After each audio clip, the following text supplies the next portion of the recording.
Euh, alors,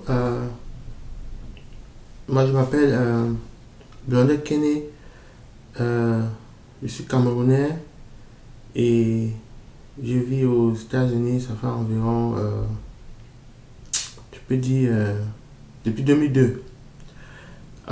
J'ai fait mes études à Bafoussam, lycée technique, à l'université de technologie Fosso Victor, et je suis arrivé aux États-Unis en 2002. Et non, j'ai travaillé pour tous les secteurs et puis je me suis retrouvé en train d'étudier euh, les maths, statistiques, non, tous ces trucs, finance, all those things. Et puis je travaille comme, on appelle ça en France, en anglais, data scientist, c'est-à-dire que les gens qui se font dans le modeling et dans tous les domaines. Et actuellement, je travaille beaucoup plus dans le système bancaire, à Citigroup.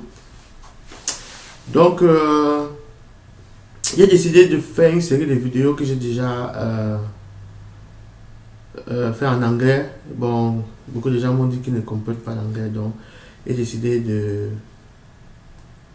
faire un peu en français pour que ceux qui ne comprennent pas l'anglais s'y retrouvent un peu.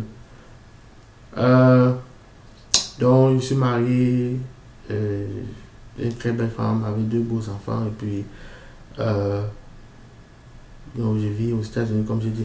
Donc, mon objectif dans cette vidéo, c'est non, essayer de share un peu ce que je connais. Bon, je me suis rendu compte que il y a beaucoup de débats en Afrique et dans le milieu africain en ce qui concerne principalement changer les modèles de développement qu'on a en Afrique. Non, changer la façon dont on pense et, et changer la manière dont les produits financiers arrivent en Afrique. Et pourquoi ne pas développer nous-mêmes nos propres produits financiers et mettre sur le marché. Donc je me suis dit que donc, comme j'ai une petite expérience, une toute petite, donc je peux partager ça de façon simple à tout le monde, ceux qui peuvent en bénéficier. C'est l'objectif que j'ai dans cette vidéo que je suis en train de présenter aujourd'hui. Donc je ne suis pas un expert en quoi que ce soit, donc je partage tout simplement comme n'importe qui peut venir en ligne, partage une vidéo comme ça, je n'attends rien, donc je partage juste. Donc c'est comme ça, c'est une décision personnelle que j'ai prise dans ce sens. Donc j'espère que c'est la bonne voie. Donc comme je dis, j'ai fait une série environ deux vidéos dont je parlais de la modélisation. Ce que c'est que la modélisation, pourquoi c'est important de modéler les produits. Donc, comme constatez, n'importe où, il y a toujours un modèle qui s'en sort. La plupart des produits qu'on consomme, on a modélé, que ce soit en banque, que ce soit dans n'importe quel secteur. Il y a toujours eu un modèle qu'on a créé et c'est à partir de ce modèle qu'on a développé le produit.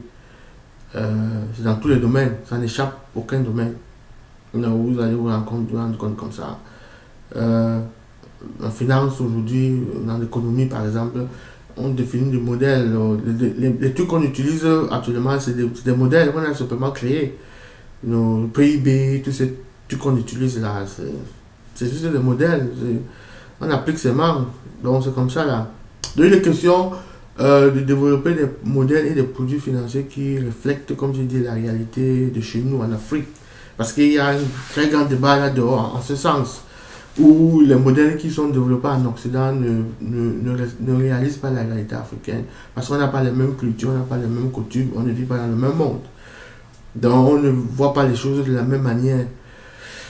Par exemple, en Occident, vous voyez, la société est très atomique. Donc, on vit beaucoup dans l'individualisme, on favorise le succès individuel. Donc, c'est une société où on peut créer beaucoup de milliardaires et en faisant créer des milliardaires, ça fait que tout le monde va travailler. Bon, c'est un modèle qui marche pour eux. Mais quand on descend en Afrique, on applique ça, le fait qu'on vit en société, ça fait que ça marche pas très bien parce que quand quelqu'un est milliardaire, c'est tout le monde qui vient autour de lui parce qu'on pense qu'il faut qu'il partage avec tout le monde, parce qu'on doit toujours vivre comme ça. Donc c'est autant de choses qui font que ça crée des trucs différents. Donc Ça ne veut pas dire qu'un modèle est mieux que l'autre, c'est tout seulement qu'il faut simplement adapter l'autre à sa réalité. Parce que les Européens ont adapté à leur réalité. Aujourd'hui, ils ont créé des produits financiers qui remplacent beaucoup de choses. Quand quelqu'un meurt ici, il y a l'assurance qui fait tout. Alors que chez nous, quand quelqu'un meurt, c'est la société, c'est les amis, c'est tout le monde qui fait tout. Donc on voit que la notion d'assurance, ça commence à créer des problèmes. Ça n'entre pas, mais ça ne veut pas dire qu'on ne doit pas créer l'assurance, on doit tout simplement adapter à notre réalité qu'on vit au Cameroun et ailleurs en Afrique. Donc c'est dans ce sens que j'ai mis 2 vidéos. Et la deuxième vidéo que j'ai postée, c'était à propos du système d'identification. Parce que en modeling, il est très important d'identifier les tenants et les aboutissants. C'est-à-dire qu'il faut identifier les éléments du système, il faut identifier si les éléments sont les individus, il faut identifier aussi les entreprises, les business, tout ça et consort.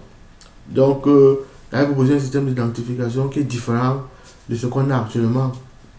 Par exemple, ici, on identifie les gens avec ce qu'on appelle la sécurité sociale, qui est un numéro. Au Cameroun, par exemple, on peut identifier les gens avec la carte d'identité nationale et peut-être le permis de conduire et tout ça et consort. Ou bien quand vous êtes dans une entreprise, on vous identifie avec votre numéro d'entreprise qu'on vous a donné.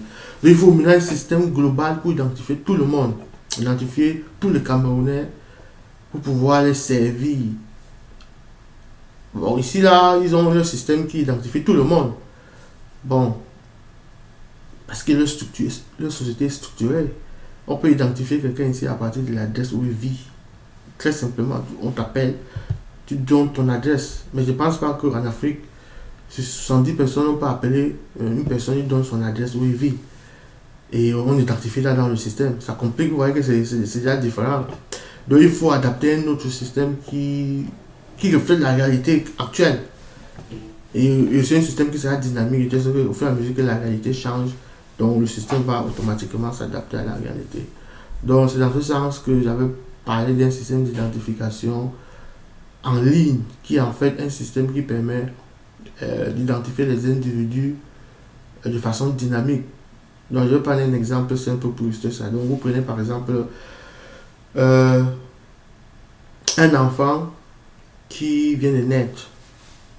Ok, on l'identifie avec son, comme j'ai appelé, un système d'identification qu'on appelle par exemple c'est sa carte d'identité en ligne. Ça ne veut pas dire que c'est en ligne, ça veut dire que c'est une carte d'identité qu'on peut imprimer n'importe quand, à n'importe quel instant. Donc on l'identifie avec cette carte. Quand on l'identifie, on va prendre sa photo, on va prendre toutes ces informations, son acte de naissance. Quand il va établir son acte de naissance, par exemple, ou bien au moment où il est né à l'hôpital, son identification va commencer là-bas à l'hôpital. Parce que le système sera structuré de telle sorte que le système est identifié. C'est-à-dire que quand la femme vient à l'hôpital avec l'enfant, les médecins, tout le staff de l'hôpital, c'est la loi, c'est clair. On lui donne toutes les informations pour l'identification de son nouveau-né. Et quel nom elle va donner à l'enfant, tout ça est consort, où elle vit, toutes ces choses-là, c'est un forme qu'elle va remplir, tout ça est consort. Et puis on va prendre, les gens vont aller mettre ça dans le système. Et puis quand l'enfant va naître, c'est les gens qui vont prendre la photo de l'enfant et prendre ses empreintes. C'est vrai qu'à la naissance, les empreintes ne sont pas bons, à peut-être 90%, mais il n'y a pas de problème. Au moins, on a la photo de l'enfant, on a ces informations importantes. Et au fur et à mesure maintenant que l'enfant grandit, peut-être le système peut décider que c'est chaque année qu'on update, vu que ça fait pratiquement 1 an que l'être humain change. Donc après chaque année maintenant, le système va générer des alertes ou bien des informations pour pouvoir changer l'identité de l'enfant. Par exemple, si la maman ne le fait pas, ou bien les parents ne le font pas, parce qu'ils ont reçu un email, ou bien ils ont reçu une information dans leur téléphone de changer l'identité, il n'y a pas de problème. Dès que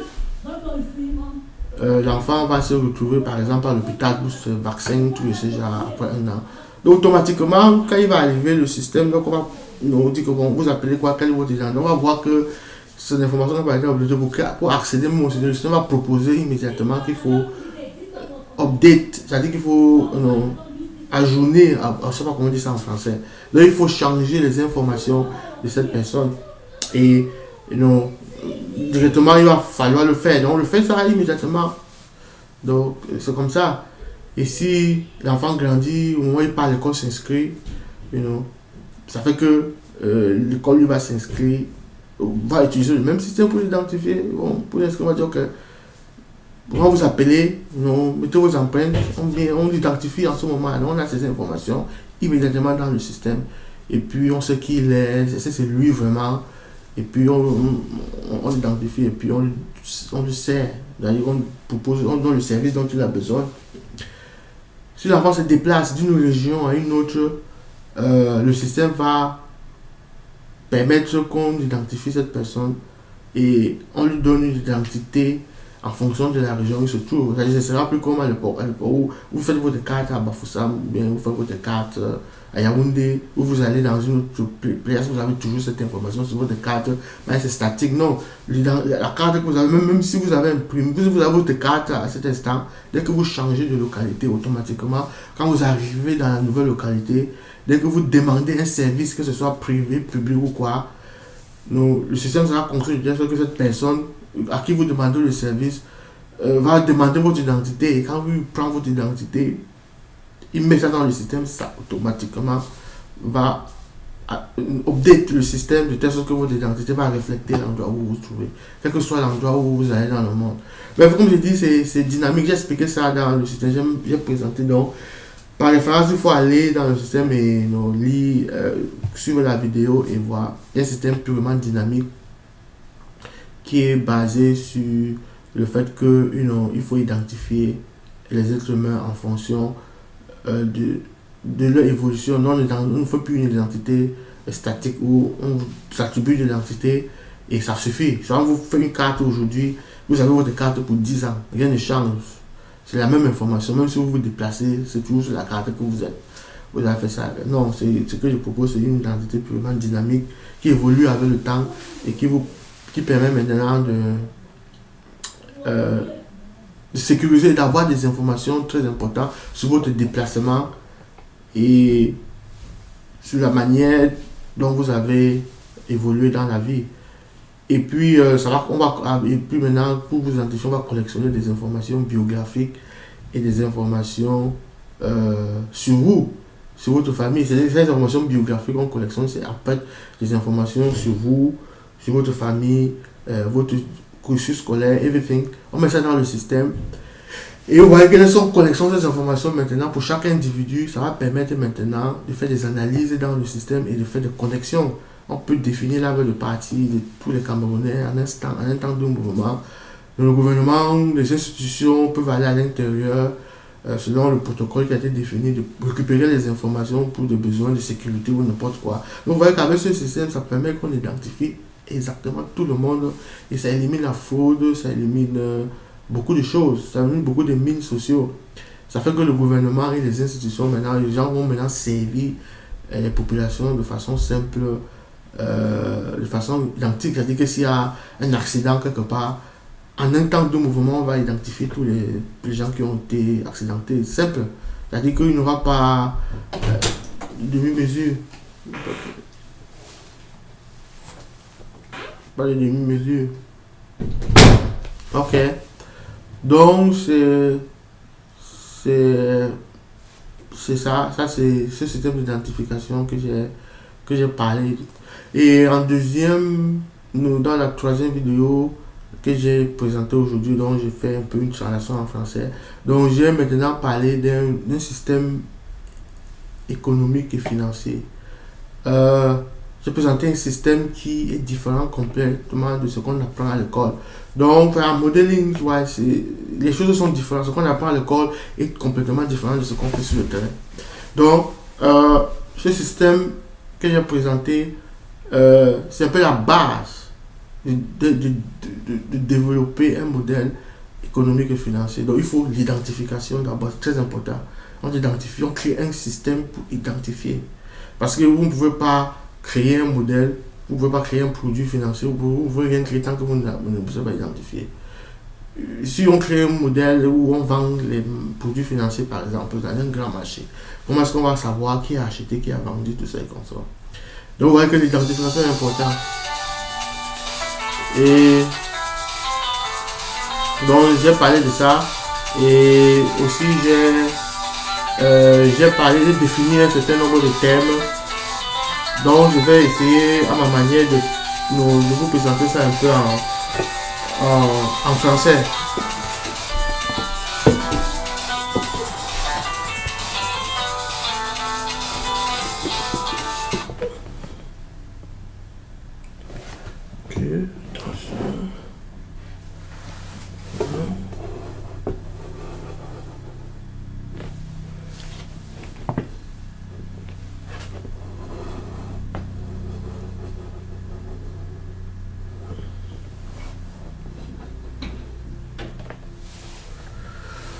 Ok.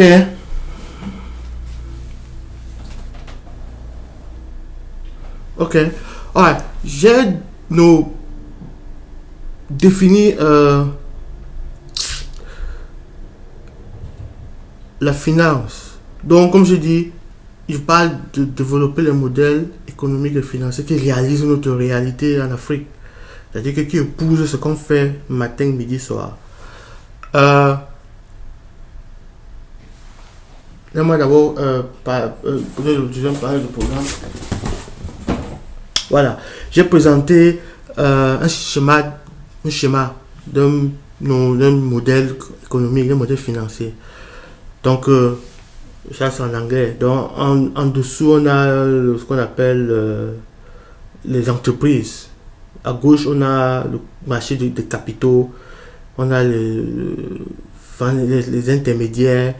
Ici, là, au-dessus, on a les maisons, les groupes, les scènes, les familles. Et puis, de ce côté, à gauche de votre écran, on a les produits et les bonnes marques, c'est-à-dire que le marché de la main-d'œuvre, quoi.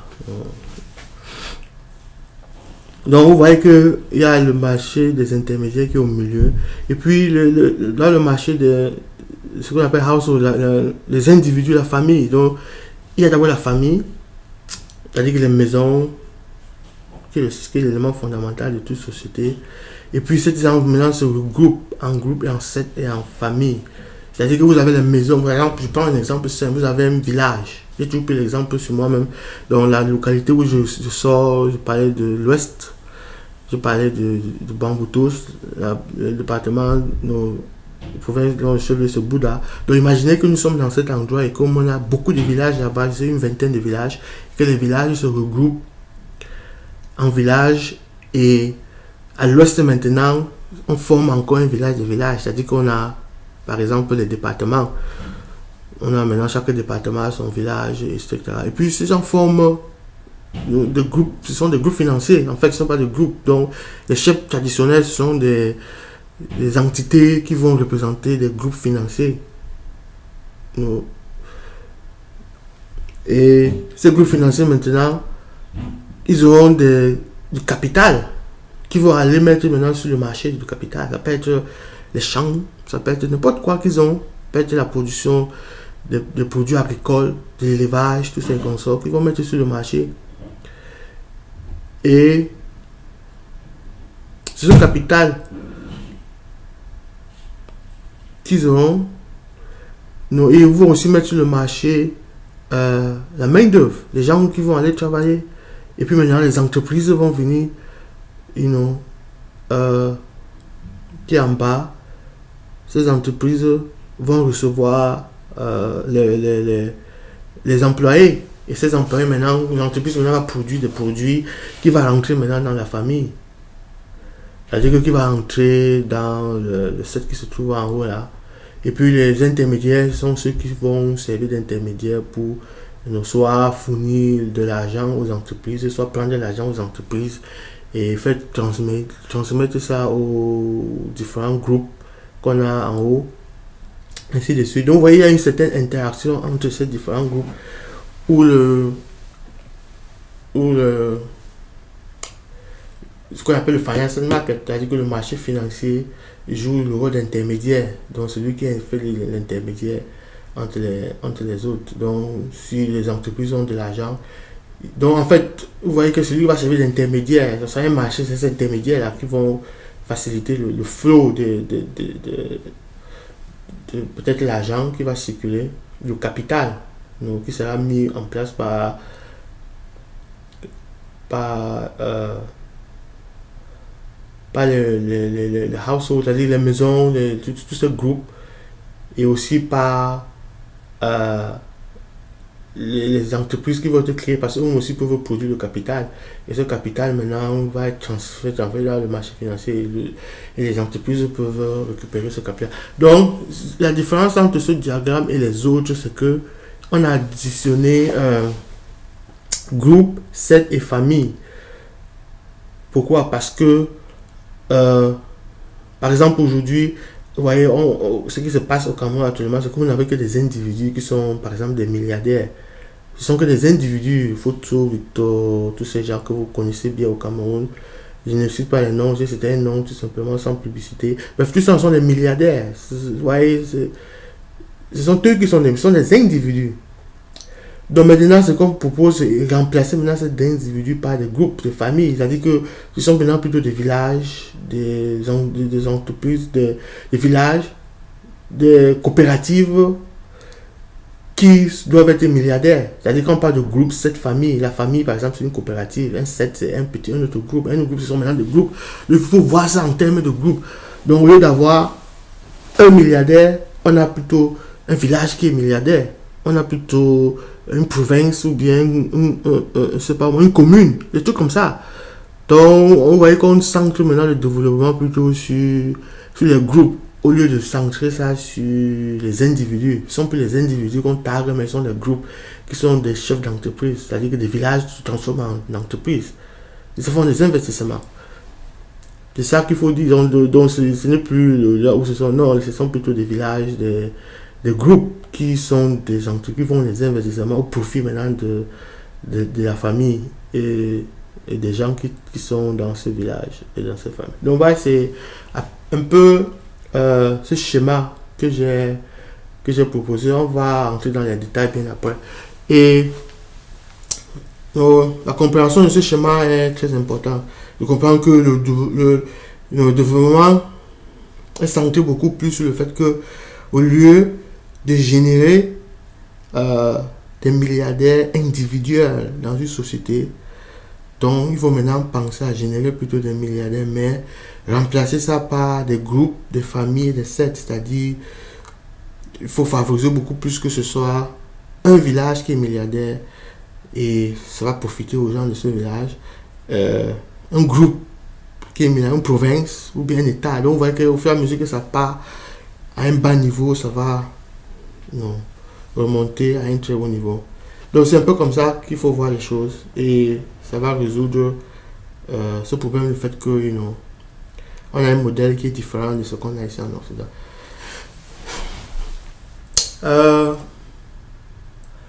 Ça c'est un peu une définition simple que j'ai présentée. J'espère que vous avez compris. Donc il faut que je passe la deuxième partie qui est une série de définitions très importantes.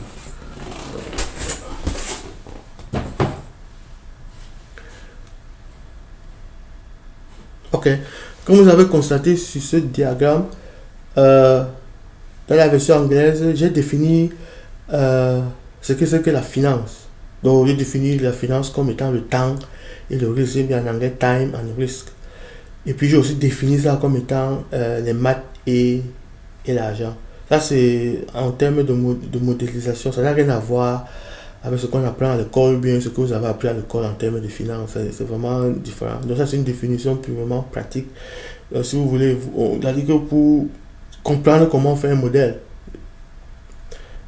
Donc, c'est-à-dire que quand on fait de la finance, en fait, ce que vous faites, c'est que vous passez votre temps et puis dans ce temps que vous dépensez, il y a le risque. Et aussi, vous faites les maths et la finance. Et puis, quand ça veut dire seulement que les maths qu'on fait, c'est des maths qui peuvent être de haut niveau, de bas niveau. Donc, je prends un exemple, les Bayam Salam, tous ces gens qui sont au marché, donc dans les rues là, quand ils font. Je ne pense pas que ces gens sont allés à l'école à apprendre l'économie, mais ce sont des gens qui ont de grands succès. La plupart des hommes d'affaires dans notre pays n'ont pas été à l'école. Bon, vous voyez que ce sont des grands économistes, ce sont des grands bourgeois. la même chose, c'est que la plupart des gens qui sont à l'école, qui ont le doctorat en économie, tout ça, bon, rien ne prouve que d'autres sont de bons business, d'autres ne sont pas. Donc vous voyez que en matière de finance, on ne peut pas dire qu'il faut absolument aller à l'école pour apprendre. Non, en matière de modèle, ça n'a rien à voir avec ça.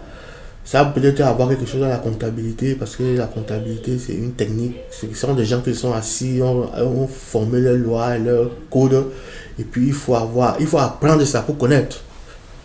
Donc, puisque ce sont des gens qui sont assis, ils ont dit que pour connaître ça, voici ce que tu dois faire pour connaître. Il faut aller apprendre ça. Donc, c'est comme ça il faut voir la finance. Le temps et le risque. Et c'est aussi la même chose que les maths et l'argent. Il faut savoir ce que ça veut dire. Donc, je vais revenir sur l'argent dans la prochaine vidéo. C'est un thème aussi très important. Il faut savoir maintenant comment, ce que c'est que l'argent et puis comment cet argent est produit. Sur le plan pratique, c'est-à-dire que, par exemple, comment est-ce qu'en Amérique on fabrique l'argent et comment est-ce que les autres pays fabriquent l'argent.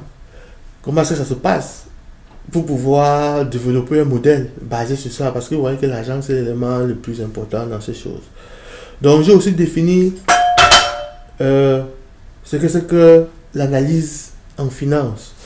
De l'analyse en finance, c'est en fait une fonction dans laquelle vous allez prendre et mettre deux éléments importants: la valuation d'un asset et le management d'un asset. C'est ce qu'on appelle en français un bien. Je pense bien, si je ne me trompe pas. Donc, la valuation d'un bien et le management d'un bien. Bon, maintenant, c'est ça qu'on appelle l'analyse. Donc, il faut analyser, il faut faire l'analyse en finance. En fait, ce que vous faites, c'est que vous analysez un bien. Vous faites la valuation d'un bien. Et puis vous managez un bien. Valuation, ça veut dire que vous donnez une valeur à ce bien. Et puis vous faites le management, qui est juste une décision que vous allez prendre sur ce bien. Et maintenant le stock, pas comme on le définit dans les marchés financiers. Donc le stock, il faut le voir comme un seau. Vous prenez le robinet, vous remplissez le seau d'eau. Ok, maintenant, le niveau de l'eau que vous avez dans le seau, c'est ça que vous appelez le stock. Et puis maintenant, le flow, c'est-à-dire que le flow, c'est un taux d'échange, rate of change of an asset, c'est-à-dire que c'est un taux qui échange des assets. Donc, c'est comme ça qu'il faut voir un asset et un flow. C'est-à-dire que le flow, alors, c'est ça. À quelle vitesse est-ce que l'eau tombe dans le seau? Quelle est la vitesse avec laquelle l'eau tombe dans le seau? C'est rapide, c'est lent. Quelle est cette vitesse-là? C'est ça qu'on appelle le flow. Donc, une définition d'un asset sur le plan de la comptabilité, c'est qu'un asset, c'est un bien. Ça peut être un équipement, ça peut être une entreprise, ça peut être un terrain que vous avez acheté, ça peut être une voiture, ça peut être n'importe quoi, vos habits, vos chaussures. C'est ça qu'on appelle un bien. La comptabilité. Donc cette définition de bien n'a rien à voir avec quand on fait le modeling. Si vous voulez faire le modeling, il faut oublier cette définition là d'un bien. Ça c'est une définition purement en comptabilité. Lorsque vous voulez faire une comptabilité pratique là, en modeling, quand vous voulez créer un modèle, cette définition n'a pas sa place. So, la vraie définition d'un asset, quand vous faites le modeling, c'est qu'un asset, c'est une séquence de cash flow du présent au futur. C'est-à-dire que c'est le cash flow qui a commencé aujourd'hui, à l'instant où je suis en train de vous parler, et qui va continuer dans le futur. C'est pour ça que j'ai encerclé cette définition qu'un asset, c'est une séquence de cash flow au temps t plus temps 1, séquence de cash flow au temps t2, une séquence de cash flow au temps tn. Pas une séquence de cash flow qui se produit dans le passé. Donc je m'explique. Donc par exemple, vous avez une maison, vous avez acheté un terrain, vous avez construit une maison sur le terrain. Tant que la maison que vous avez construite ne vous produit pas un revenu mensuel par exemple ou annuel, la maison n'est pas considérée comme un asset. En comptabilité, on va considérer ça comme un asset, il n'y a pas de problème, c'est un autre domaine. Donc il faut savoir qu'en modeling, quand on va voir cet asset, on va se poser la question, est-ce que quelqu'un paie le loyer sur cet asset? cette maison. Si c'est une maison que vous avez mis en location et que vous récupérez le loyer sur cette maison, peut-être chaque mois, en ce moment-là, c'est considéré comme un asset parce que le loyer, c'est une séquence de cash flow. C'est-à-dire que c'est l'argent que vous avez reçu chaque mois. Et vous recevez cet argent indéfiniment parce que votre maison sera en location aujourd'hui et elle sera en location même dans les 100 ans à venir. Parce que cette maison, vous pouvez la vendre à quelqu'un, il va mettre en location. Vous allez la vendre à une autre personne, il va la mettre en location. Peut-être jusqu'au jour où on détruit la maison, on rase ça complètement. En ce moment-là, c'est fini. Donc voilà comment il faut voir un asset. Si c'est une voiture, est-ce que la voiture est faite dans le transport pour générer ce cash flow? Si ce n'est pas comme ça, non, ce n'est pas un asset. Donc, c'est très important de savoir qu'un asset, c'est-à-dire qu'un bien, c'est ça qu'on appelle un bien en français, c'est une séquence de cash flow courant et futur, pas une cash flow qui a été fait dans le passé. Ça ne compte pas. Donc si vous avez une maison et que vous collectionnez le loyer il y a de cela 5 mois et puis le loyer s'arrête, la maison ne sert plus à rien, c'est là, ça ne collectionne pas le asset, donc ce n'est pas un asset. On ne peut pas évaluer cette maison. On ne peut pas donner un prix à cette maison parce qu'elle ne génère pas le cash flow. Donc maintenant, il y a la notion de valuation, un opérateur qui va maintenant évaluer cet asset-là. Parce que quand on a un asset, un bien, il va falloir évaluer ce bien et donner un prix, une valeur à ce bien. Donc comment ça se passe? On va évaluer maintenant plutôt la séquence de cash flow que ce bien générait. Qu'est-ce que ce bien est en train de donner? Ce n'est pas le bien en tant que tel. C'est la séquence de cash flow qu'elle générait. Donc si la maison générait un loyer chaque mois, on va prendre cette somme de loyer, peut-être sur 100 ans, on va évaluer ça et puis on va donner un prix à cette maison.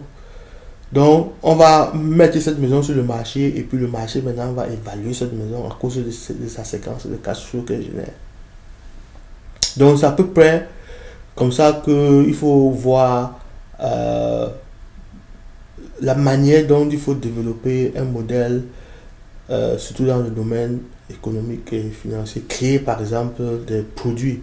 Donc cette définition est très importante, c'est une définition de base et c'est ça qui est vraiment la base de tout genre de modèle, quelle que soit la société dans laquelle on l'applique. Dans cette base ici, ça permet de comprendre que la finance en fait c'est le temps et le risque. Okay? Et on sait aussi que c'est les maths et l'argent.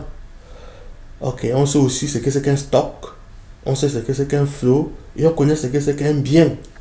Donc un bien, donc il ne faut plus croire qu'un bien c'est votre voiture que vous avez là à la maison et qui ne sert à rien. Ne pensez pas qu'un bien c'est votre paire de chaussures que vous avez à la maison ou bien vos habits. C'est un bien peut-être en comptabilité. Si on vient, on fait la comptabilité de votre bien, bon, le comptable va venir, va dire que voilà ce que vous avez, mais en modeling, si vous évoluez dans un modèle où vous voulez créer des produits financiers par exemple, ces choses-là n'ont pas leur place. Un bien est considéré comme quelque chose qui génère du cash flow aujourd'hui et dans le futur, quel que soit ce que ça génère. Et c'est très important de comprendre ça, parce que on comprend ça, alors on va alors comprendre que en fait autour de nous, on a des produits financiers qu'on a, mais on ne sait pas qu'on a des produits financiers et tout simplement, il faut tout simplement maintenant moderniser ça, c'est-à-dire que fabriquer maintenant des produits, c'est-à-dire que moderniser, fabriquer des trucs, faire un peu de l'ingénierie là-dessus pour mettre ça sur le marché et commencer à vendre, pour que les gens achètent. Donc c'est comme ça. Donc voilà un peu comment est-ce qu'il faut voir ça. Il faut voir ce que c'est qu'un, donc il faut avoir cette idée, ce principe là en tête, ce que c'est qu'un asset, comment on fait la valuation d'un asset, ce que c'est qu'un opérateur qui fait la valuation d'un asset, ce que c'est qu'un stock, ce que c'est qu'un flow, la finance, l'analyse et puis ce que c'est que la finance en fait. Donc voilà le domaine dans lequel j'ai parlé. Donc je veux dire la prochaine vidéo, ce que je vais faire, je vais parler de l'argent parce que en fait la séquence de cash flow c'est l'argent. Donc maintenant il va falloir savoir comment est-ce que cet argent là est fait et comment est-ce qu'il est fabriqué. On va aller plutôt dans la pratique, donc on va pas aller dans la On va prendre la France. On va dire que comment est-ce qu'on fabrique l'argent en France. Aux États-Unis, comment est-ce qu'on fabrique l'argent aux États-Unis. Et en Afrique, comment est-ce qu'on fabrique l'argent en Afrique. Et on va faire la comparaison de deux modèles. On va voir, ok, est-ce qu'il faut qu'on fasse comme eux ou bien est-ce qu'il faut qu'on continue à faire ce qu'on fait. Parce que l'argent qu'on fabrique, vous voyez qu'en finance, ça a une incidence très particulière. Si les maths c'est l'argent, plus si la finance c'est l'argent plus les maths, si vous ne fabriquez pas bien votre argent, ben ça ne donne rien. Peut-être que c'est un signe négatif qui va être là et puis ça va déjouer la finance. Peut-être que vous allez fabriquer l'argent, vous allez mal fabriquer et puis ce ne sera même pas le bon argent. Donc, quand vous allez faire votre séquence de cash flow, ça ne va rien donner. Donc, il faut voir. Donc, et si là, c'est qu'on va faire, c'est juste on va faire une comparaison. On dit, ok, allons aux États-Unis. Comment est-ce que les Américains fabriquent l'argent et comment est-ce qu'ils calculent cette séquence? Comment est-ce qu'ils considèrent un asset? Comment est-ce qu'ils font ça? On part en France, on part dans d'autres pays. On va choisir même 5 pays. Et puis, à partir de ça, maintenant, on va aussi prendre en Afrique et puis on va faire une comparaison, on va décider, ok, quelle méthode est-ce qu'on va choisir pour continuer à faire nos modèles maintenant, à fabriquer nos propres produits financiers. J'espère que je me suis débrouillé et que vous allez apprécier la vidéo. S'il y a des commentaires à faire, STP, n'hésitez pas et faites votre commentaire. Ok, ceci dit, j'espère que j'ai fait de mon mieux. Donc, la vidéo n'est... Ok, j'espère que j'ai fait de mon mieux et on se dit à la prochaine vidéo. Alright, bye bye.